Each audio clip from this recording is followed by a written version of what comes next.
Hello and good morning, everyone. I'm happy to welcome you to today's Red Hat webinar about fundamentals of Red Hat Enterprise Linux. Let me introduce the team of today. We have Rick Maggins as your speaker and trainer for today. We have Dirk Davidis answering your questions, which you may ask via the chat function. We have Gary Williams. He's the business development manager and responsible for our relationship between Red Hat and Fastlane. And my name's Gregory Engesse, and I work as an enterprise and marketing manager for Fastlane Switzerland. I wish you an exciting and informative webinar. Have fun. Thank you. Thank you, Gregory. Thanks for the introduction. Thank you all for attending. I will just cover over some housekeeping rules for us to go through today. So you will have noticed upon entry of this event, you will have been muted, and you will remain muted through the event. However, you can ask some questions, and also put anything into the chat should you require. So if you do have questions, please use the Q&A section on your right of the screen, and if there is any answers from any of the questions that Rick would answer, he'll ask you to put those into the chat. So please be mindful of the two sections in there. If you do have a number of questions and we don't quite address them all, we will address any unanswered questions at the end of each section. And for your information, this session is going to be recorded, so it can be shared after the event with slides and obviously answers to questions throughout the event. So thank you very much. Enjoy the session, and I'll hand over to Rick.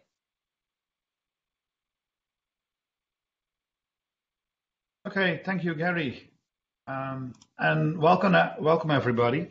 My name is Rick Maggins. I'm a solution architect and Red Hat architect and instructor for Red Hat. With me is Dirk Davidis. Dirk is the same as me. He's a solution architect. He's an instructor. He's a Red Hat certified architect. And he also speaks very well German. So if you have any questions and you cannot formulate them in English, please formulate them in German. You can use chat, you can use your microphone. So any question you have in German or in English, please put them in and we will try to answer them. And we are going to talk about the new features in RHEL 8. So let's see a show of hands. Who is using any Linux distribution at the moment? Please type something in chat. A yes, hey, something.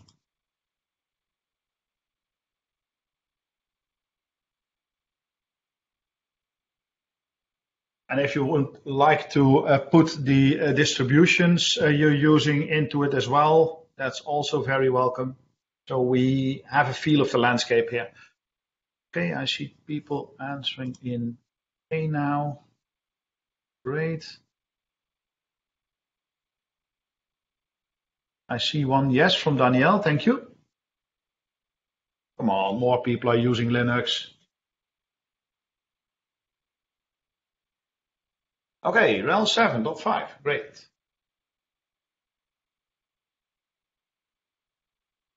Thank you, Stefan. Okay, we see more yeses coming in.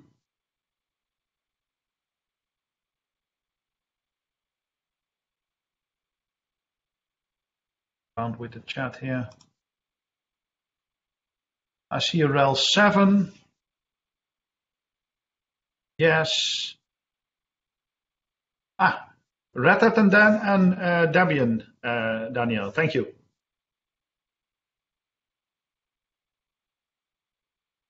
Any other distributions?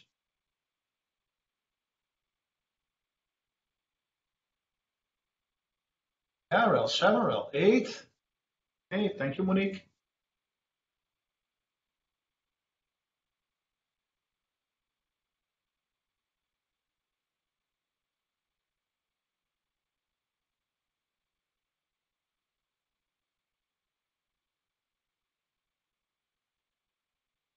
This looks a bit like everybody in some capacity uses Linux, and it also I see a few people answering only yes. I hope that means you are at least familiar with Red Hat. Okay, RHEL 7, great.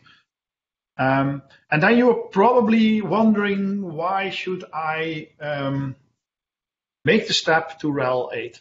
Now let's see if we can find some answers for you in this webinar. And we are going to do that by using these 4 points. There are a lot of new things in RHEL 8. A lot of things have stayed the same. So we just picked out 4 elements where we thought, okay, they make a difference. I mean, System D is still System D, still there. We still use the same networking, network manager, so nothing happened there from RHEL 7 to RHEL 8. But we did make some key differences when it comes to applications, so how we deploy applications using Yum. We introduced a beautiful graphical interface to manage your systems. Some of you who are longer in this game, like me, you probably recognize something. We have something to help you build your golden images. And then, of course, containers. Containers is really the big thing for us in RHEL 8. So we cannot do this presentation not without talking about containers.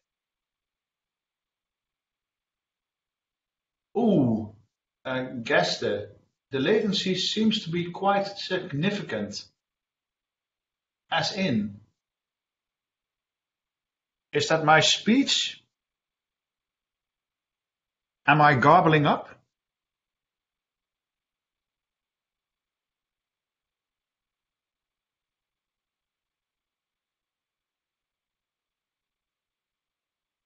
Okay. Oh, let me save a bit of bandwidth by closing off my camera. I don't like to do that because I'm very busy around the screen and I'm waving my hands. So, but if that helps with bandwidth, then it helps. New features in RHEL 8.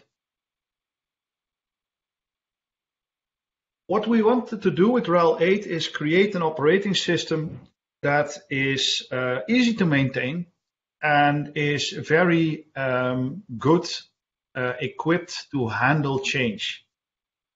You know, as I know, that the business really needs change and needs it quicker and quicker and quicker. And we as IT, we need to keep up. I have been a system administrator since the 1980s.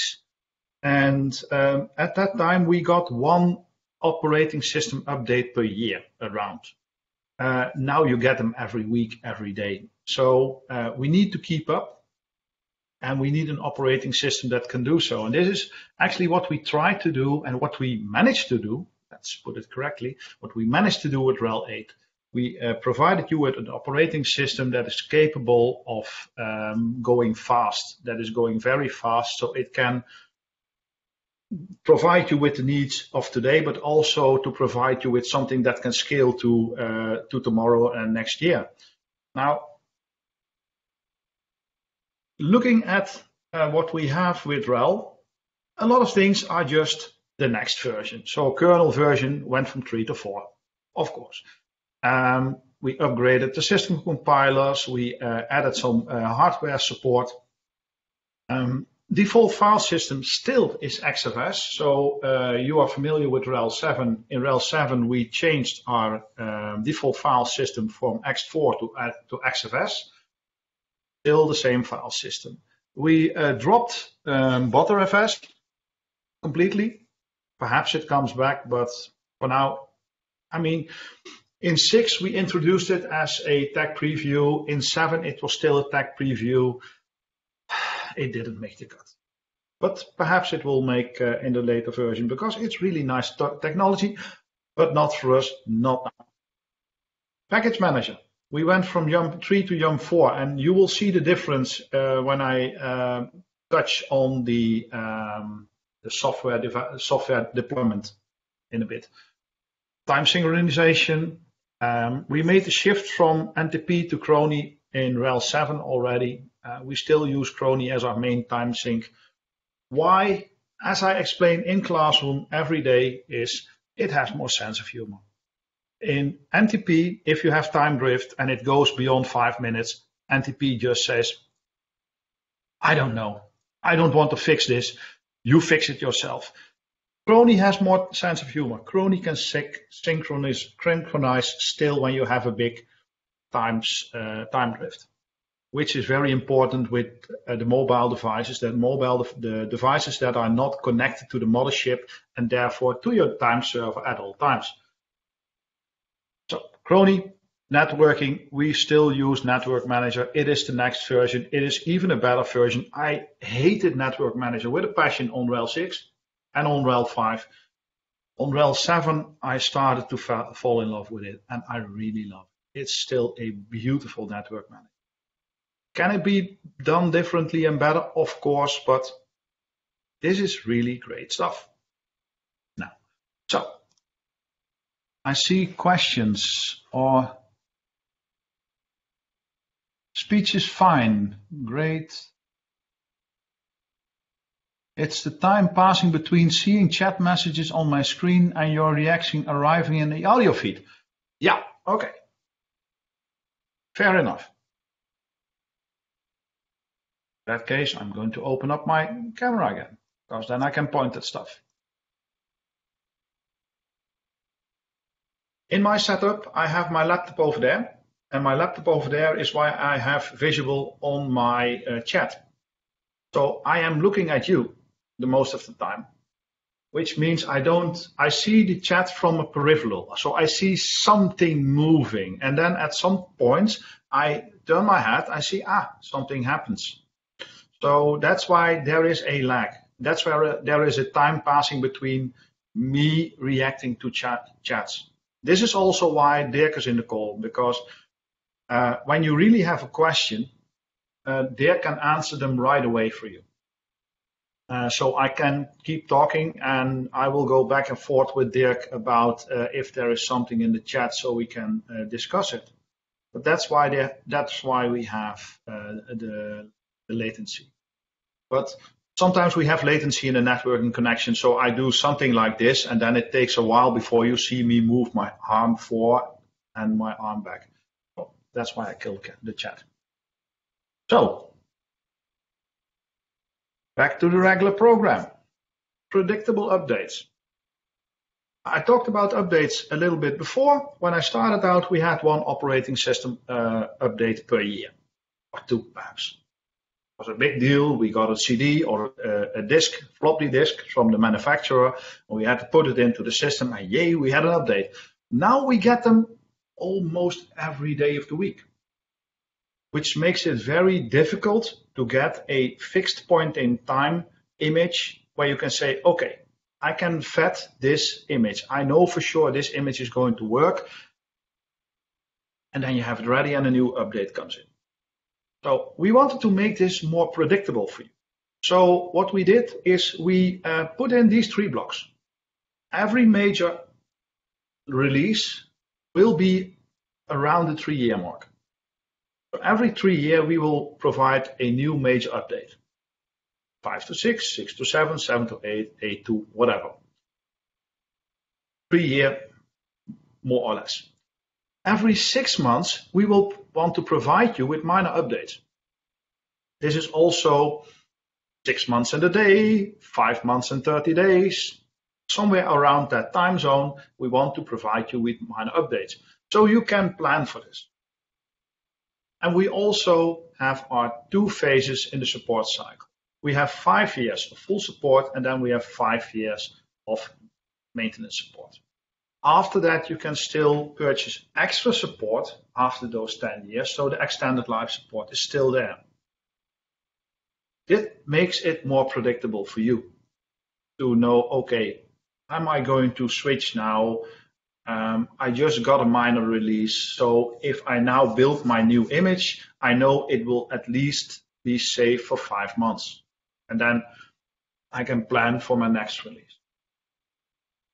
So this is in the website to see when the exact dates of the new releases will be there. But this is what we did. We made it more predictable for you. And you also see that 6 months. A lot of products we have are built out of projects. For example, the Kubernetes project has a 3-month cycle.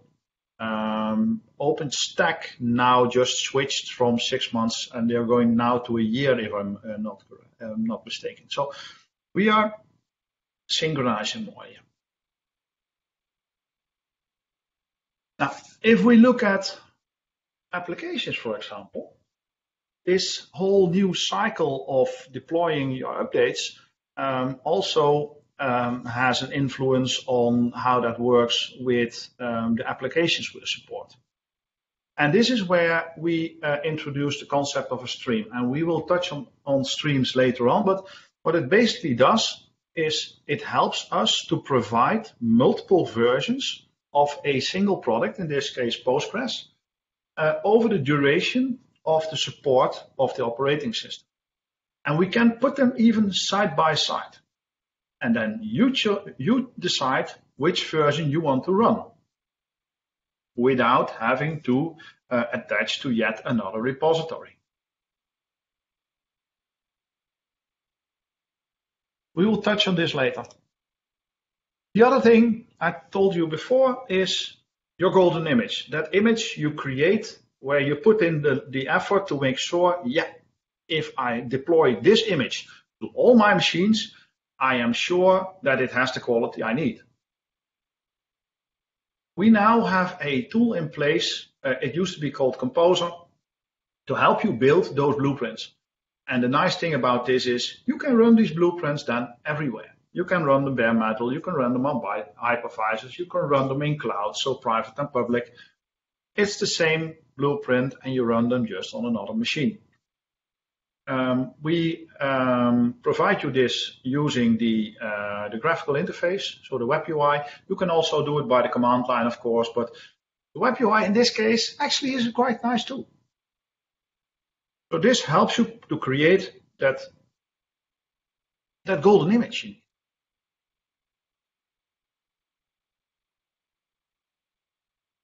Now, of course, we added some support for mission-critical databases. So we have now full support for Microsoft SQL. SAP HANA is now supported and certified. So the big boys. And that means we have extended even our partner ecosystems. All the big names you will see here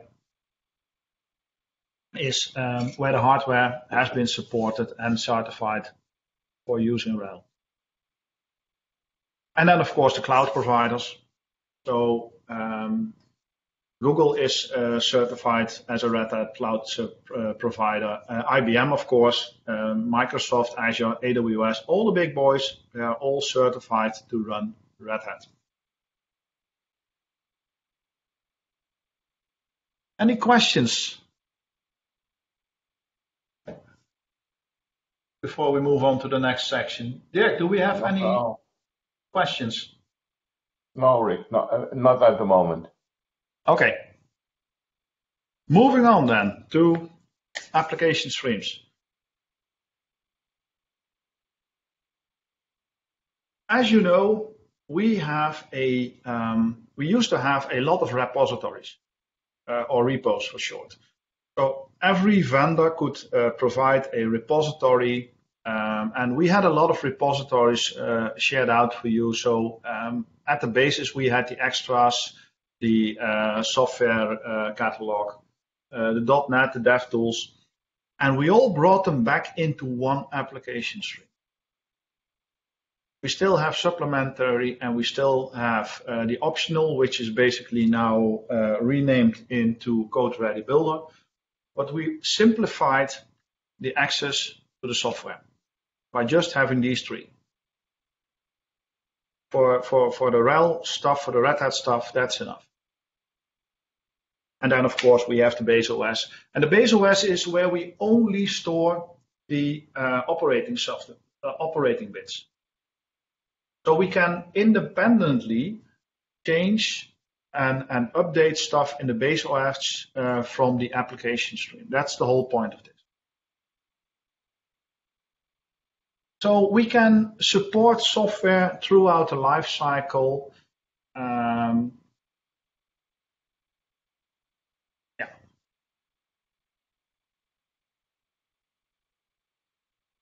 We still have Yum.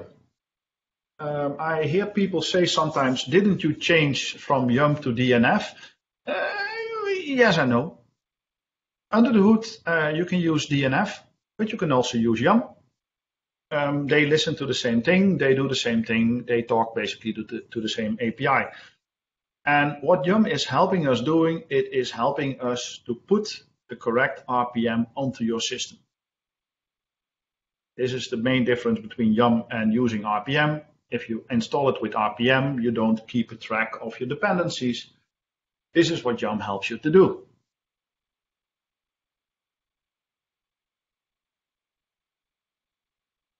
But isn't this streams? Is this not the same as a software collection? No, it is not.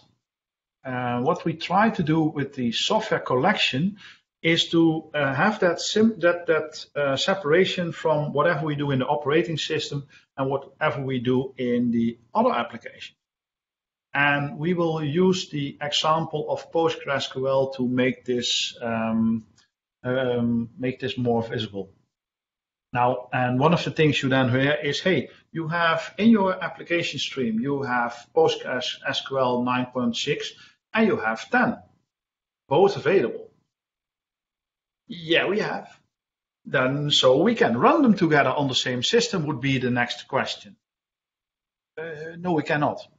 Why? Well, and let's make this answer very concise here. We cannot run that application because they both provide an executable with the same name, which the installer then puts on the same location on your file system. And this is why it's not working. If you have a way to separate the two applications onto your file system so they don't bite each other, you probably can get away with it.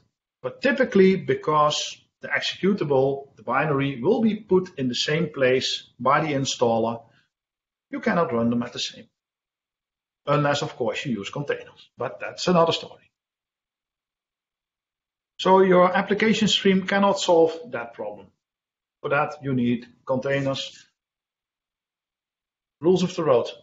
So we can have multiple versions of one package. And the idea is to first uninstall and then reinstall. Now, to use the application streams, we have a new subcommand called modules. And I will show you in a bit what happens if we use the modules. So you are familiar with the yum list command. Now we also have the yum module list. And with module list, we see the modules.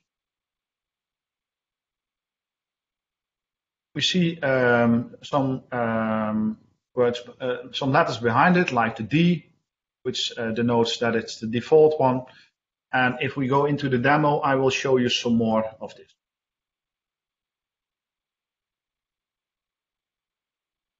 Installing, yum module list, show me the modules.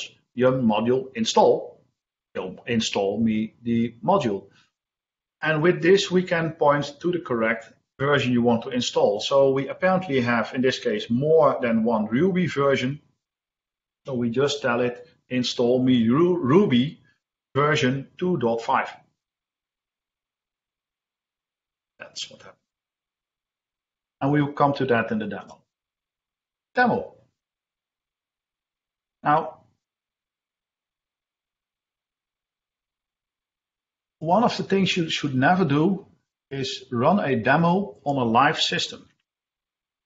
So this is exactly what I'm going to do.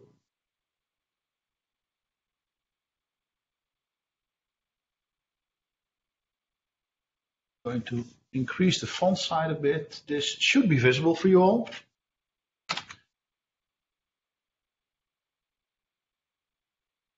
So since I am running as a non-root user, I'm running as myself, I need to use the yum the sudo command to put in front of any yum to get around my tools.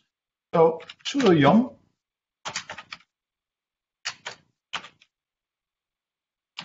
list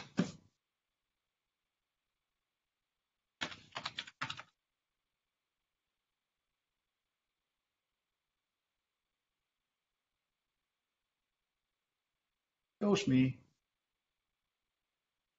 a number of packages. If I do the same, I put module in front of this,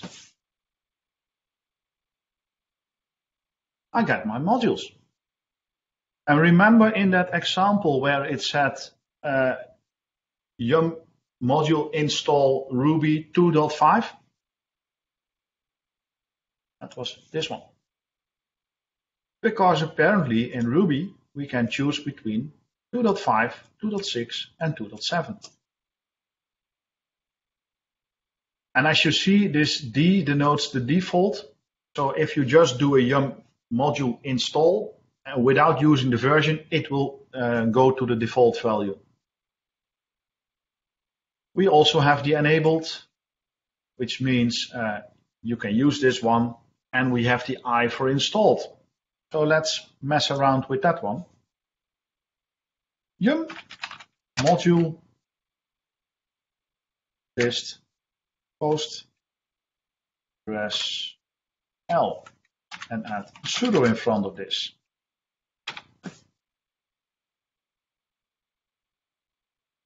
Here I see the options I have to install PostgreSQL. Now, I know for sure I haven't installed PostgreSQL. To be honest, I don't use PostgreSQL. Ja, weet ik, Jan. Very dangerous. Good to see you, Jan.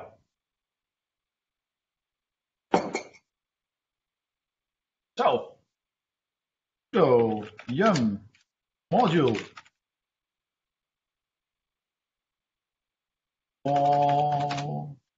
to install PostgreSQL.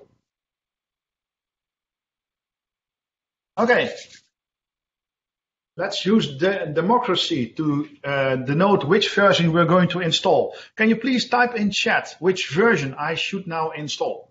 So 9.6, 10 or 12.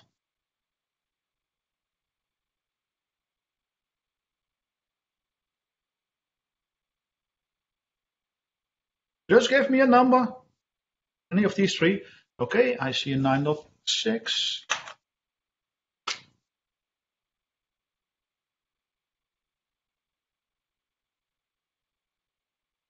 Okay, I only have 2. And we have more people in the room. So please give me a number. Let's use the popular vote to decide which version of Postgres I'm going to install on my system.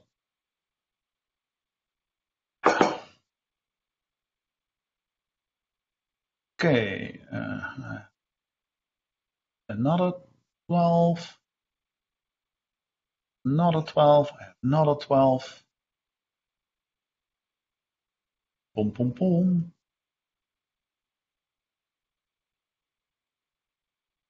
I have 6 answers. How many people do we have in the room? We have 9. Ah, thank you, Gerhard. That's another 6, 9.6. So there's 6 answers. Yeah. Okay, majority is telling us 12. So the easy part, of course, is to do something like this. 12 and then 9.6. Oh, well, why not? What can go wrong?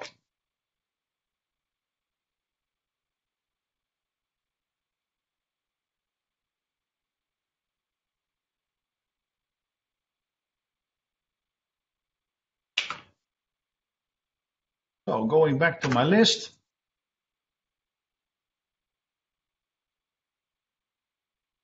It now enabled this channel, this stream, and I can now see it has installed 12. Now, I told you that we cannot have more than one version at the same time because of that executable thingy. So let's see what goes wrong. If something goes wrong, yum, module install Postgres 9.6.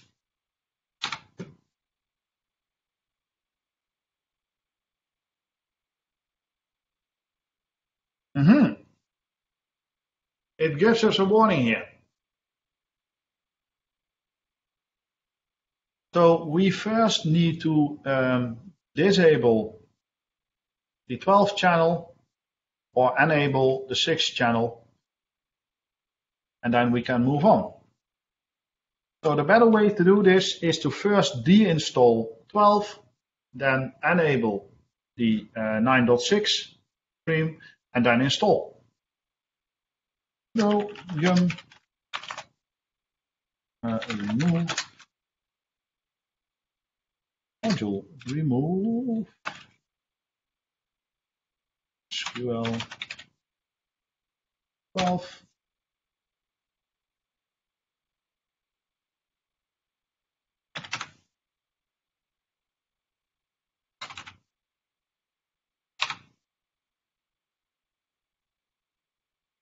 Nothing changes to the enabled, of course.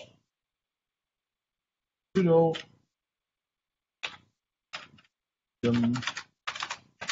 module enable stress 9.6.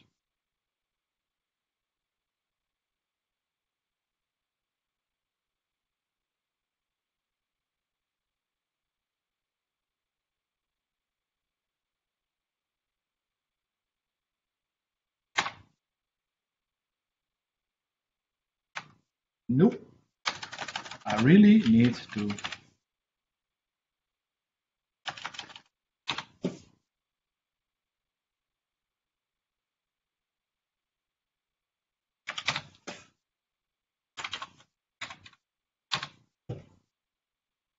go back a few steps, and now I can install my 9.6. Sudo module install SQL.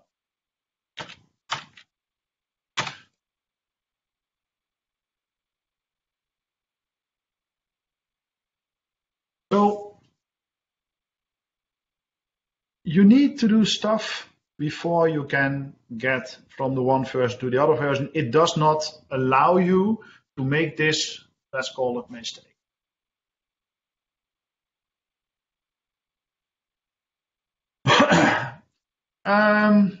At remove, do you need to do the column 12? To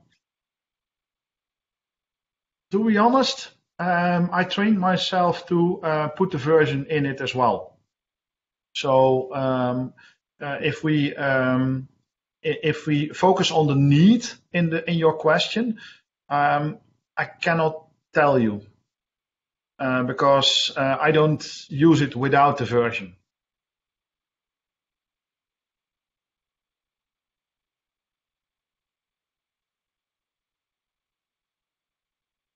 So we are already at 22:11, so let's move on to the next one. You can play around with this as long as you like. Just install RHEL on your system. RHEL 8 and start playing around. That is a better way of learning than to watch any demo. The web console. Let's go to the web console. Where do I have my web console? The web console helps us to do the tasks we want to do, but then in a graphical interface. And if we look at it, some people would say, hey, this looks a lot like what we used to have called webmin. Some of you probably remember webmin. So is it webmin? No, it's not webmin, but it shares a lot of the same features. It's of course a lot newer than webmin. I use webmin a lot. I really liked it. And yeah, this is a great way of having a visual representation of your systems if you don't want to do it all with a graphical interface. My primary tool is a graphical interface, so is the command line. So I like to do things from the command line and not wiggling my mouse. But if you want to wiggle your mouse, this is a great place to wiggle your mouse. And the nice thing with this is that in my case, I only have one machine, of course, connected. This is only my machine. By the way, this is the machine where I installed Postgres. If I have more machines, I can add more machines to this graphical interface, and then I can see them all. I can manage them all in the same place. So when you have, let's say, 10, 15 machines, perhaps not more, this is a great thing.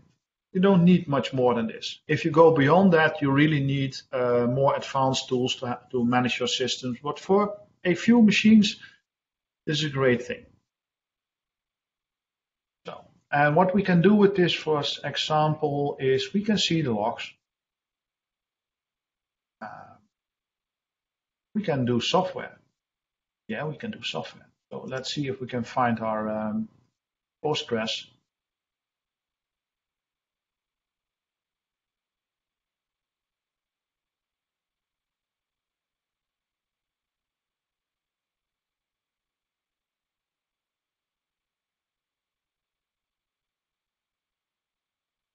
This is running local on my machine.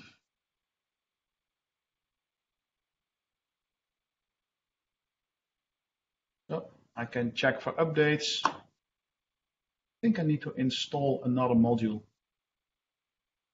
because this is the subscriptions, accounts, networking. Great way. Networking doesn't only provide me with the network interfaces. It also provides me with a tool to manage my firewall. And of course, I don't have many services running on this machine, but I can manage my firewall using this interface. Anything else? Well, we can see sent and received packages. You can do the same with storage. You can see your storage system. In this case, I only have one disk, laptop. But I can see write and read. I can see some loading stuff that's relevant to the storage system. If I have NFS installed, I can see my NFS mounts. Services. Remember that systemctl status, enable, start, stop stuff? That's all now in this graphical interface.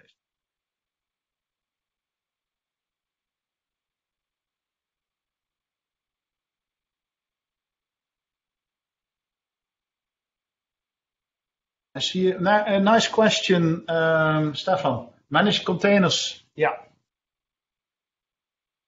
Possible.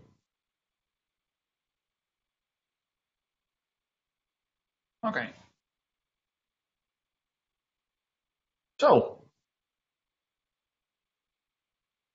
we can. Sorry, Rick, I was just looking into the Q&A. I don't know. Yes. Okay. Do we have anything for the Q&A? No, we don't. But the questions are more in the event chat than in the Q&A. So I need to look on both. I have not opened both. Okay. Yes. A great thing, Dirk. Please put your questions into the Q&A section. I messed around a bit by asking you to type stuff in the chat box, but please put your questions in Q&A. Q&A has more features for us to see if we answered the question. You can reply on that reply then again, so it has more features for that.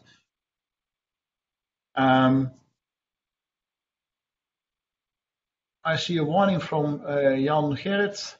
Warning for network, do not reconfigure the interface that you're using to connect to the machine. Yeah, it's a bit the same as doing something stupid with your firewall. Use the panic button. Having fun. Yeah. Agree, Jan. So, Cockpit. Now, Cockpit, this is the tool we are looking at the moment. It's not really a service, it's more a socket.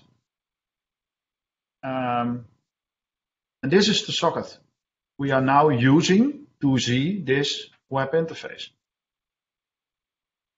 But we have more options, and one of the options actually is, I saw one of the questions, can you manage your containers from within this interface?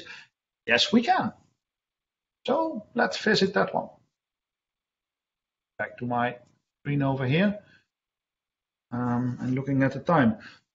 Gary, how much time do I have?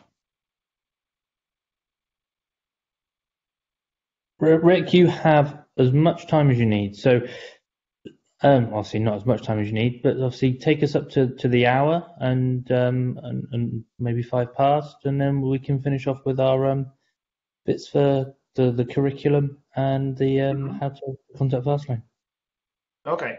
In that case, I'm going to now take a look at what we need to do to get our graphical interface so we can use it with containers. What I'm going to skip now as a demo will be creation of a blueprint. The reason I'm doing that is when I start the process of creating the blueprint, that can easily take 15 minutes, even on a local machine. For some reason, it has a lot of calculations to do. So I'm going to skip that one. You will be provided with a handout of this presentation. And in that presentation, you will find links. Let me show you.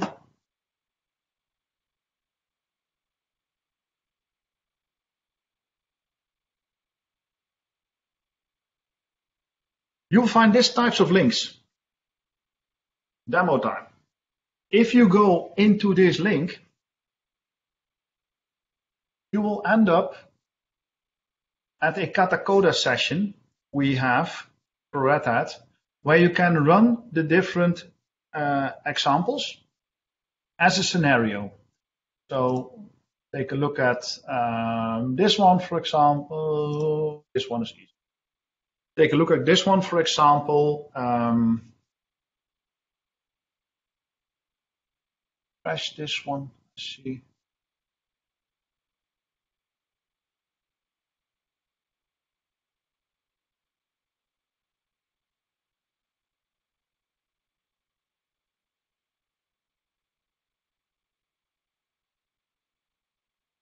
This is a great platform where you can take those little snippets, like installing that Postgres on a system. And this platform then provides you with a safe place where you can mess around without destroying your production environment. It is, as far as I know, run in containers, all of it. And there is a limit on the number of instances Katacoda can handle at each time. So it is possible you get something like this. Hang tight, we are preparing the environment for you. But you have the links. Here it is. You have the link in the slide deck, and then you can play around with this. module list. And as you can see in this environment, I'm root, so I don't need to do sudo. And all the things I showed you in my demonstration, you can do in here and more. So this is a great place to learn. Now, it also has a place to play around with the graphical interface. But that needs a lot of connections, and it's counted out for me. It doesn't give me the connections I need. So using this one, and what we see over here is all the options I have available in my dashboard at the moment. But I need more options. I need an option to work with containers. So I have to go back to sudo yum search cockpit.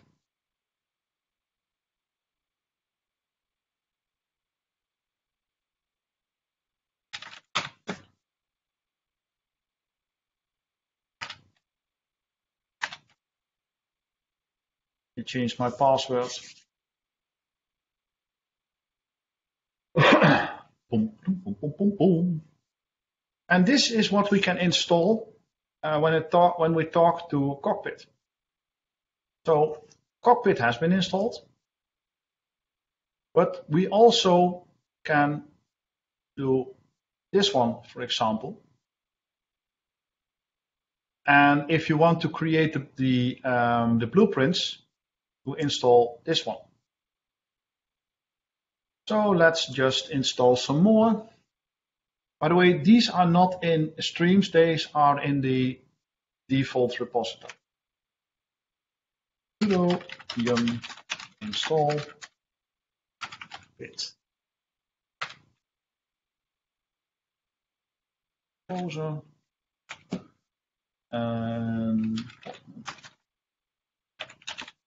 Anything else I want? System, why not?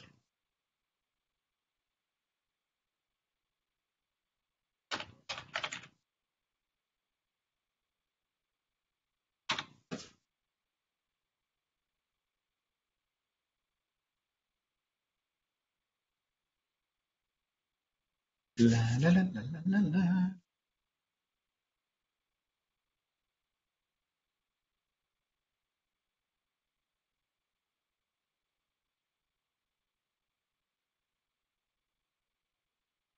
Wow. No questions in the chat, no questions in the Q&A. Now, to get this to work, I need to log out of my current session.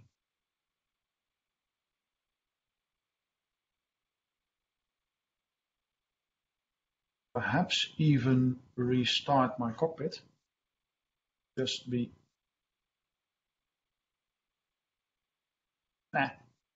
Let's see if it works. Live live on the edge.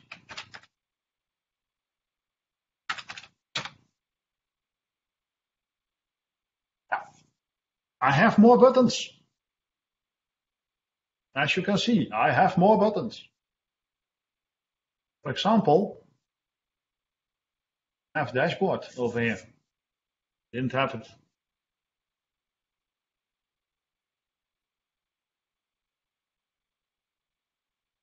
And this is the place where I can add more machines. Add the IP address, and I get the CPU of more systems. Image builder. This is the dashboard that helps me to create those blueprints. Now it needs a separate service, the OS Build Composer. Not going to start it, it takes too much time. But from here it is really point at the base image you want, add the components you want to add to it. Let's say you want to build an image that has a golden image for all your web servers. You want an operating system, you want Apache installed, just calling the one. So you want Apache installed, you add them together, create that image, and then every time you run a new machine from that image, basically the same as what you do when you create a container image, you get the same physical machine with the operating system, with Apache installed, with whatever you want to have installed in your blueprint. That's that too.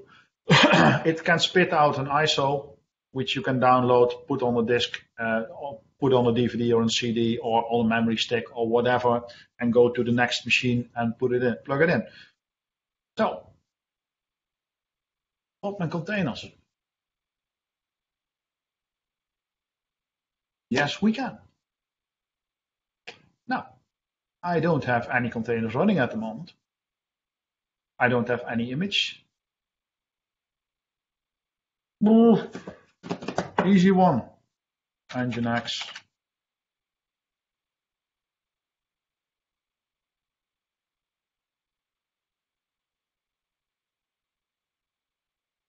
Place where I'm pulling now these images is from a Red Hat registry.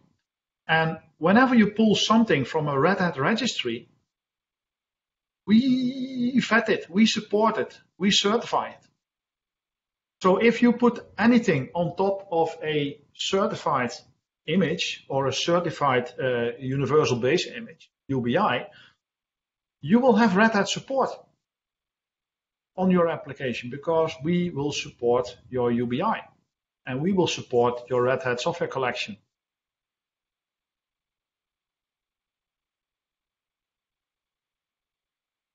If you want to know which container images we all have certified, check out the catalog.redhat.com. Also a link in the slide deck to this one. Just call out to something. Let's call out to web server.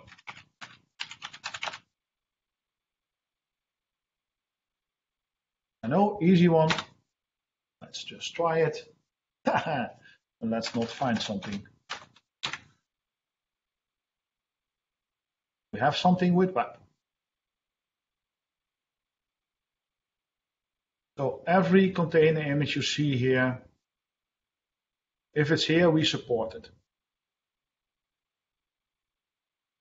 And that could be one of the reasons why you want to use it from our, why you want to go with Red Hat support and with Red Hat subscriptions. This is what we provide in the subscriptions. Support, a place where you can ask questions. We certify the images. We make sure that there's no bad things in that image. That's what we do.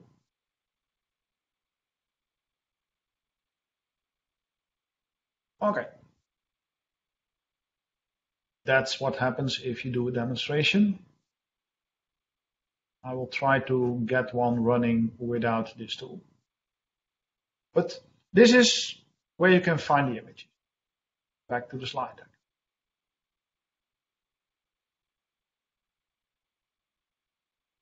Did I talk about? I talked about virtual machines. Well, you can manage your virtual machines if you install that Cockpit application. Going back to what we have over here.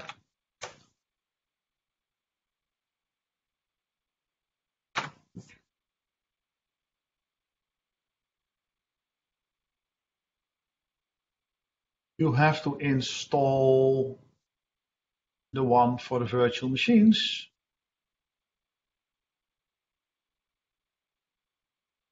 This one. If you install this package, you also get in your dashboard an option to manage your virtual machines.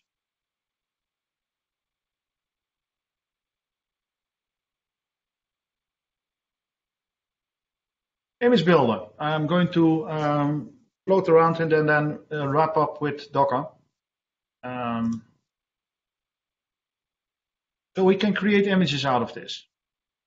Using the interface, check out the interface for yourself. It really works. I only have one slide for this. It is really that simple.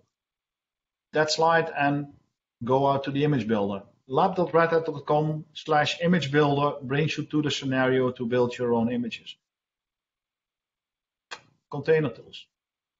This for me is the most fun. I like containers. I'm fond of containers. And we at Red Hat, of course, we say containers are Linux. This is what we do. This is where we have now our operating system geared towards to. RHEL is optimized for containers. CoreOS is even more optimized for containers. And for us, what is a container? It is something that bundles up the application you want to have with all the dependency in one neat package. And then we manage that application using the namespaces cgroup, seccomp, and SELinux. And those 4 blocks help us to manage the CPU, the memory, the storage, and the network components, which are the most important components of our computer. We have a limited amount of CPU, we have a limited amount of memory, we have a limited amount of storage breadth, and we have a limited amount of network bandwidth. So by using those 4 elements, SELinux, seccomp, cgroups, and namespaces, we can manage that. Same goes for having containers talk to each other. By having a network namespace for each and every container, we can make sure that container A cannot talk to container B unless we really want this. If we don't make any provisions, they cannot talk to each other because of the network namespace. Now, we used to use Docker, of course, for this, but we stepped away from Docker and we went to container tools, so Podman, Builder, and Scopio. Question now becomes, why? Why did you run away from Docker? Well, we stopped using Docker mainly because Docker is both a front end and a back end. It is both the tool where you can create the container images, where you can deploy the container images to deploy it on the same binary, basically, which is the runtime to run your containers. And that makes Docker as a concept for us too big. We don't need on CoreOS a component that can help us to build a new container image.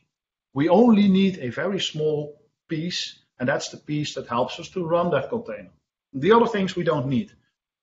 So we started to use Podman, Builder, Scopio, and then Trio for the runtime.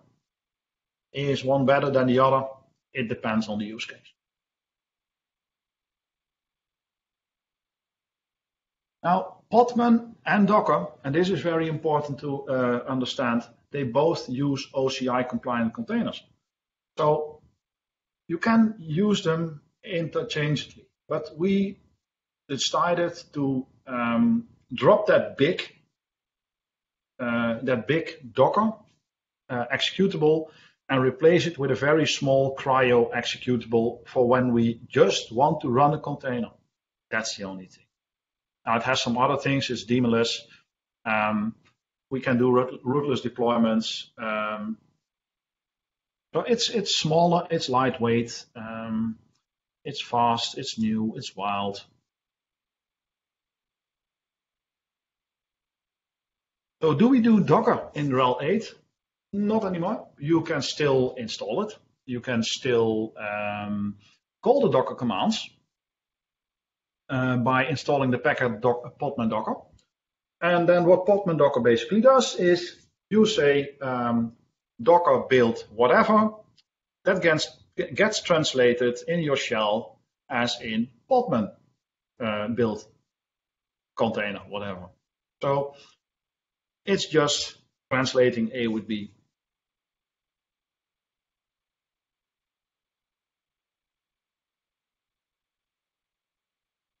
Okay, the container images. I talked about container images. The container images you can find in this link. I showed you this link already. Go out and check it out and see if there is something you can like, because if you can use one of these container images, you don't have to build them yourself. You don't have to mess them up yourself. You don't have to make the same mistakes as we made when we started building them. Just use one that works and we'll go from there. I see one remark in chat.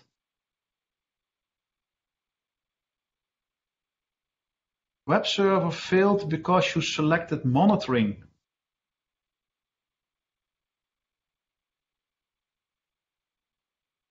I don't know what you mean with that one, Jan Gerrit, but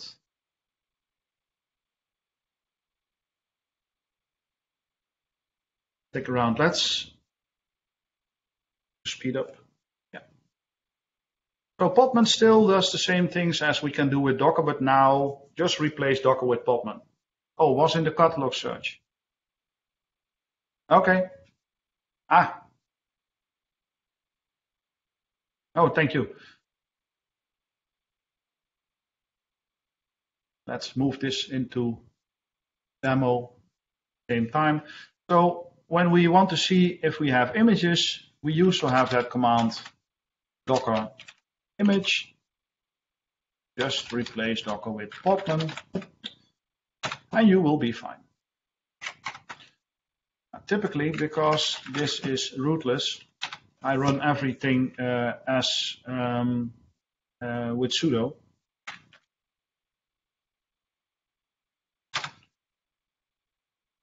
But when I pull in something as sudo, I also have to check if it's available with sudo, because I'm in a different security context. So let's see if I can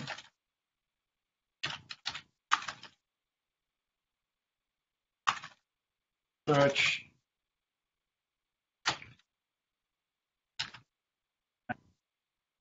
Yep, we have Nginx.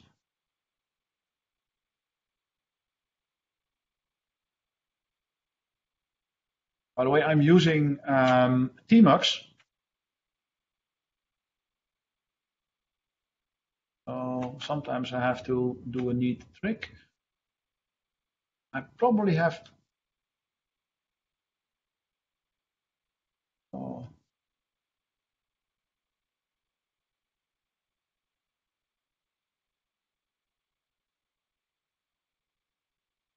This one should work.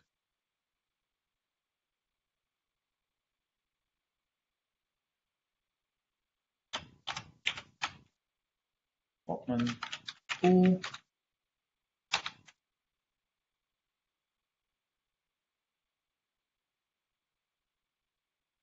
And as you may or may not know, a container is comprised of a number of layers, and they are stored separately in blobs. And if you change something in your container image, you basically change one of those layers. And there we have in Nginx. The next thing we then probably want to do is run this container. That would then, usually that was something like docker run -d, because we wanted to have it in the background as a daemon. We want to give it a name, web1, and then we point at the container.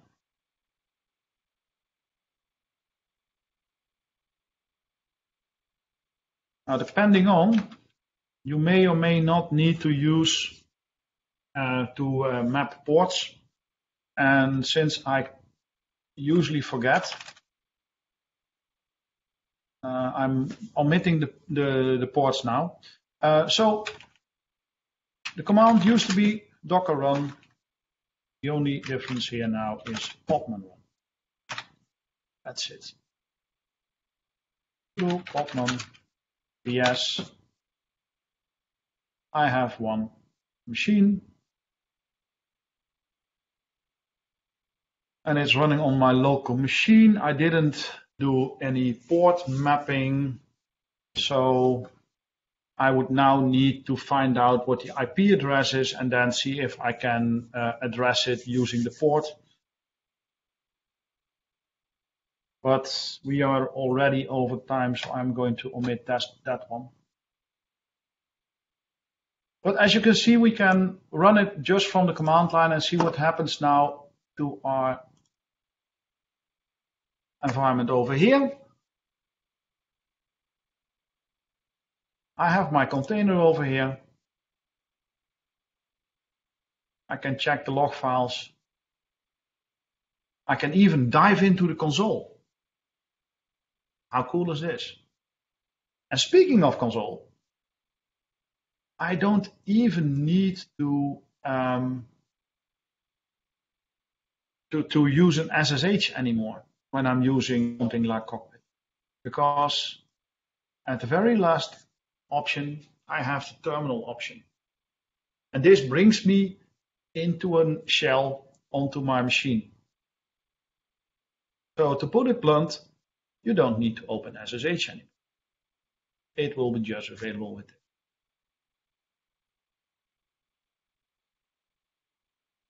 So,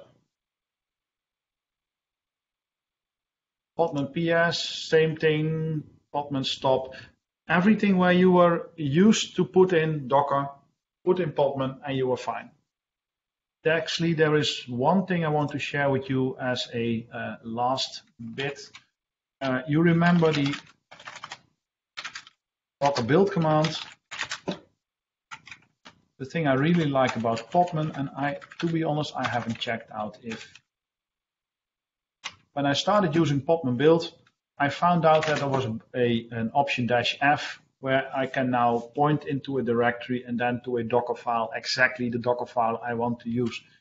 I haven't found this one in Docker. Perhaps it's there, but I'm not using Docker now for over a year. I have been using Docker since the first inception, same with Ansible, but I stepped away when I really started to enjoy Podman. But -f, beautiful function to just point at a file where you have your Docker file.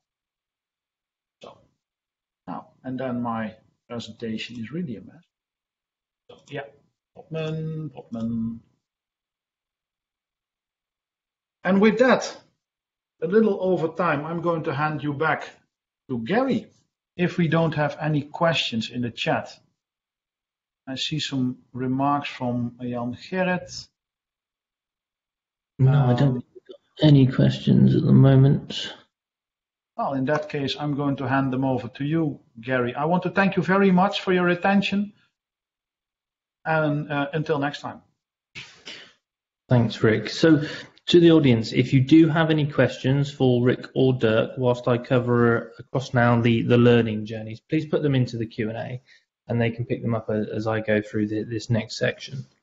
And yeah, towards the end, we can cover those towards the end. So what I want to cover with you now is, off the back of what Rick has just covered with you, is your typical learning path to go through from intro Enterprise Linux through to being RHCE and learning security as well, for securing Linux, and not only in physical states but in virtual and cloud environments.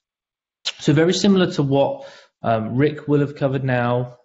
For 2 hours we have a free video, okay, just to cover off the Enterprise Linux technical overview from Red Hat. That is in video class format. You'll be able to find that on the Fastlane website and be able to register and get yourself through that particular content. It's recommended. It's just a good start to understand those basic principles. And we would always recommend, if you're looking through to go through to RHCSA level, that you start your journey, your learning, with the RH124. Okay, this is 5 days, introduction to Red Hat Enterprise Linux, your administration basics, being able to then go through to the system administration too. If you want to check what you've learnt and assess your skills, you can do a preliminary exam. It's just 1 hour, just to really test what you've learnt in RH124.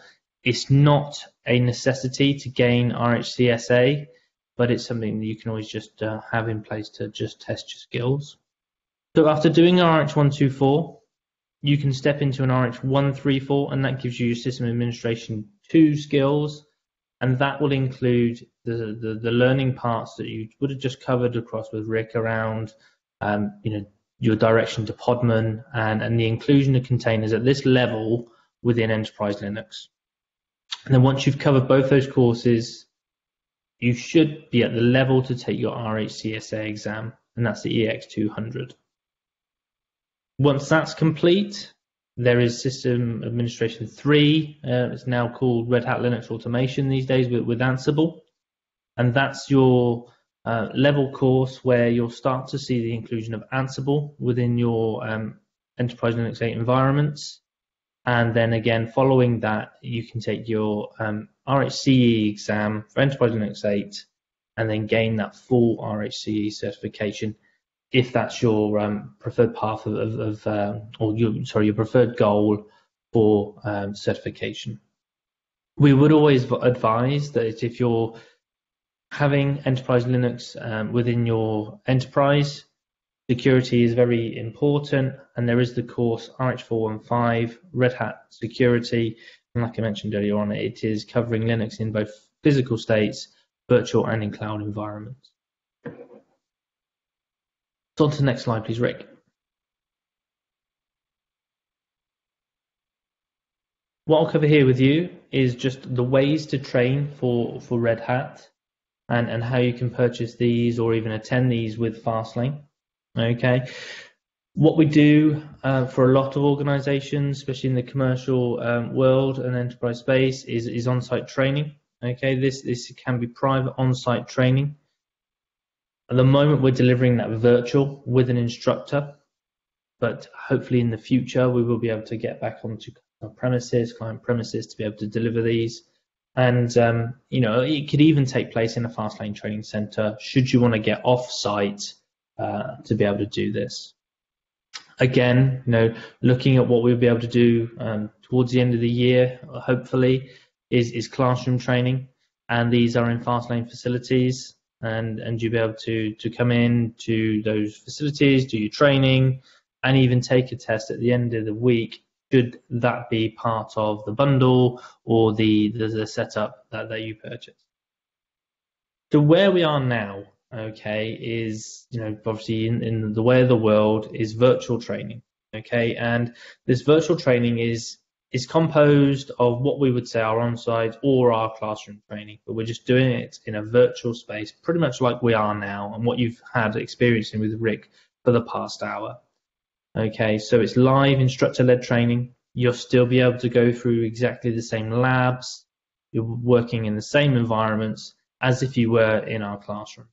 Okay, so if you wanted an on-site virtual event, so private specific event for you and your organization, can still be done, can still be delivered for you directly via a virtual setup. And that's our virtual training. And it's been our lifeline through this past year for the COVID situation. And it's really adopting more and more and more individuals into this method of learning. However, if you cannot get onto a virtual class, time doesn't allow, but you still need to do your training, and time is really constrained for you where you maybe only have weekends or evenings, we do have our digital online learning, and that can give you either 90 days access to a single title, which gives you 80 hours of labs, the same labs as if you were doing a classroom, on-site, or even the virtual training, and you can learn these at your own pace. And then aside from that, if you're looking more than just a single title or you're looking to gain a certification, we have such a thing called the Red Hat Learning Subscription. And if you can go to the next slide, please. Thank you. And within that Red Hat Learning Subscription does give you access to all of the Red Hat training courses. So that would be everything we saw on the prior slide on your learning path. That gives you access 24/7, access globally, and you're available to get that offline. It comes in the self-paced offerings, and that's a video class or even an online learning. And I'll cover what the differences will be for those in a moment.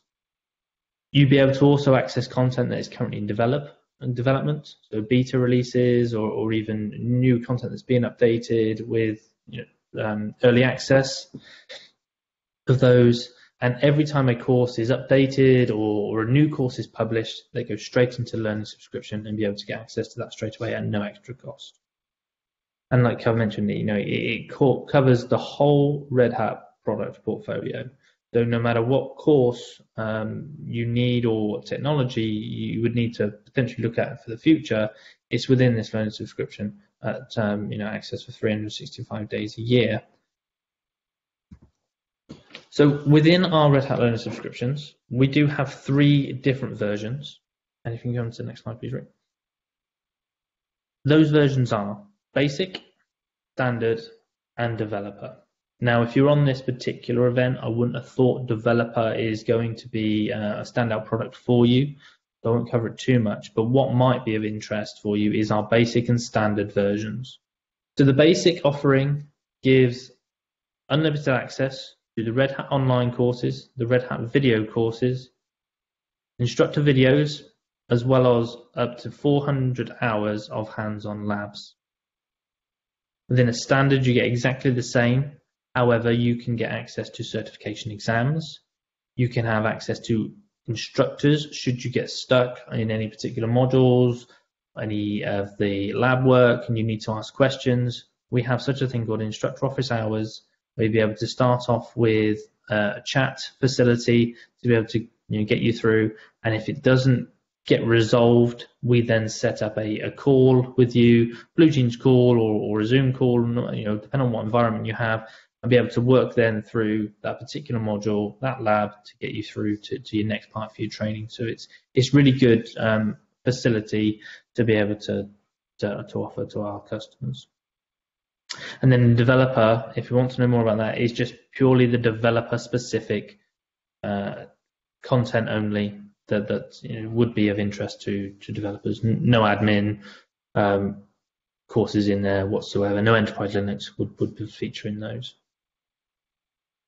So what's what within a Red Hat Learning subscription? Okay, this is a good takeaway to understand what a online course is against what a video class is. So an online course is your traditional e-learning environment, whereas a video class is YouTube style learning, recorded in HD, instructor delivering to a camera.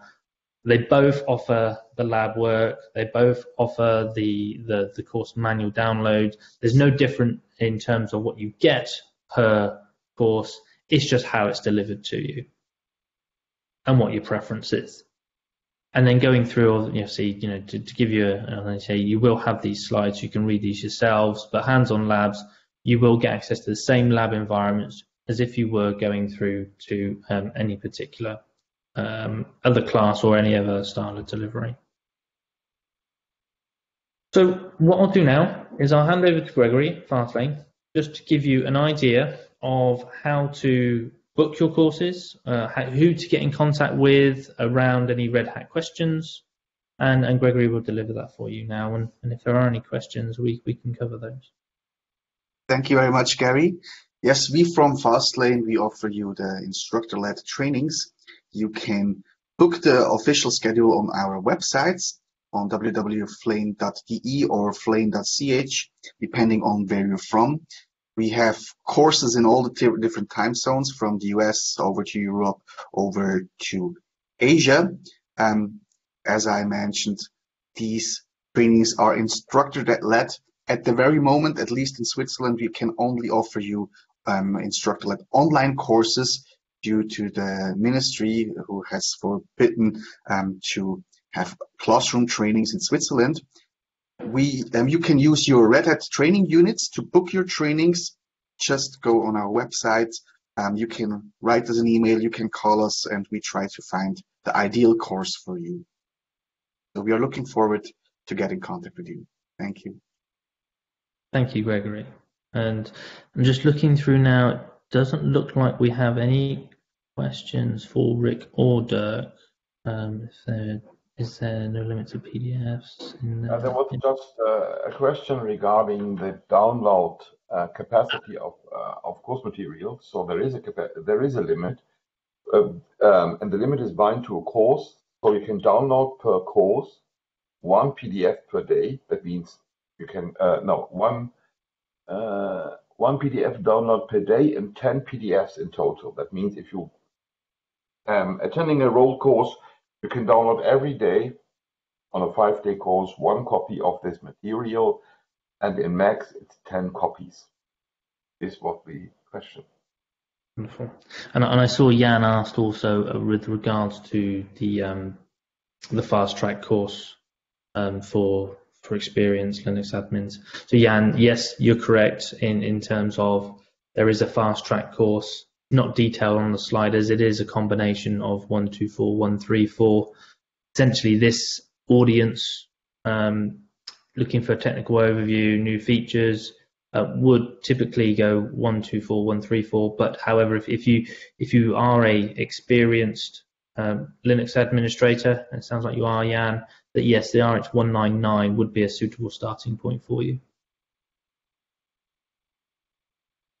And I'd like to make one last comment on that one. We had a fast track when we went from RHEL 6 to RHEL 7.